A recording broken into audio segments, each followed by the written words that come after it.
नमस्कार, मैं अपूर्वा। आप देख रहे हैं राष्ट्रीय हित न्यूज। आइए नजर डालते हैं आज की कुछ खास खबर की ओर। बाबा साहेब डॉक्टर भीमराव अंबेडकर ने शोषित और पीड़ित समाज के उत्थान के लिए किया कार्य। वित्त मंत्री जेपी दलाल। बाबा साहेब डॉक्टर भीमराव अंबेडकर की भावनाओं के अनुरूप कार्य किया है। बीजेपी सरकार ने वित्त मंत्री जेपी दलाल सरकार ने गरीब लोगों की भलाई व खुशहाली के लिए कार्य किया है। जेपी दलाल वित्त मंत्री जेपी दलाल ने सूरपुरा कला में बाबा साहब डॉक्टर भीमराव अंबेडकर जयंती को किया संबोधित। वित्त मंत्री जेपी दलाल ने गांव गोंडावास किकराल तथा मंडोली कला गांवों का भी दौरा किया और सामाजिक कार्यक्रम में शरीक हुए। इससे पूर्व उन्होंने ढिघावा मंडी के श्याम मंदिर में धार्मिक कार्यक्रम में भी शिरकत की। उसकी नौकरी हड़प लेता था, उसके हक को खा जाता था, तो इससे सरकार ने पूरी कोशिश की है कि ऐसा ना हो, जिसका जो हक है उसको मिले। और आने वाले वक्त में मैं समझता हूं कि देश जो तरक्की कर रहा है, देश में सारी दुनिया मानती है कि आज भारतवर्ष सबसे तेज गति से बढ़ रहा है पिछले 10 साल में। तो इस दिशा में अगर हम काम करते रहेंगे तो आने वाले 10, 15, 20 साल में जो मोदी जी का लक्ष्य है कि 2047 तक एक भारत को विकसित राष्ट्र की श्रेणी में खड़ा करना है, वो जरूर होगा। और आज भारत की ताकत को सारी दुनिया मानती है। आज दुनिया के बड़े बड़े राष्ट्र, चाहे अमेरिका हो, चाहे रूस हो, चाहे कनाडा हो, चाहे जापान हो, सब भारत की तरफ देखते हैं। भारत को आज कोई कमजोर नहीं मानता और भारत कमजोर है भी नहीं। हमें सबसे दुनिया का ऊंचा हिमालय हमारे पास, समुद्र के किनारे हमारे पास, मेहनती किसान हमारे पास, उपजाऊ धरती हमारे पास।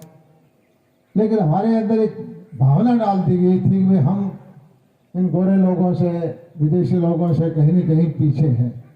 लेकिन आज आपने देखा होगा कि एक जो गरीब घर से बच्चा चाय बेच के प्लेटफार्म पर सो करके हमारे से भी कमजोर तबके से आके जो प्रधानमंत्री बने हैं, उसने दिखा दिया है कि आत्मबल हो, लोगों का आशीर्वाद हो, तो दुनिया में किसी से दबने की जरूरत नहीं है।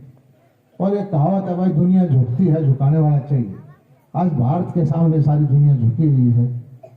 मैं तो एक ही चीज कहता हूं कि जो माहौल चला हुआ है देश में, जिस तरह से काम देश में चल रहे हैं, अगर 10-12 साल और इसी तरह से सिस्टम चलता रहा तो निश्चित तौर पर हमारे इलाके के अंदर भी बहुत ज्यादा सुविधाएं बढ़ेंगी। अंबेडकर जी की जयंती पर अपने गांव में उपस्थित सारे मेरे प्रमुख नागरिक, सरपंच साहब, हमारे मंडल के अध्यक्ष, माताएं, बहनें और प्यारे भाइयों, सारा देश आज जो है बाबा साहब की जयंती को मना रहा है। अपने यहाँ भी आज सुबह कार्यक्रम था भिवानी में। हमारे जो बनवारी लाल जी मंत्री हैं वो शिवानी में कर रहे हैं। मेरा आपके यहाँ आने का था, उससे पहले 2-3 जगह मैं गया था। पूरे देश में ये माहौल है कि एक ऐसे महान विभूति जिसने संविधान दिया, जिसने संघर्ष किया और रास्ता दिखाया कमजोर तबके को, गरीब तबके को, और हमारे समाज में जो बुराई थी उसको दूर करने का काम किया। आज से 100 साल पहले कल्पना नहीं कर सकती आज की ओपीडी कि हम किस तरह से छुआछूत में उलझे हुए थे। मानस मानस की दूरी रखता था, वर्ण व्यवस्था में बटे हुए थे, बुराइयां समाज में बहुत घनी थी और देश गुलाम था।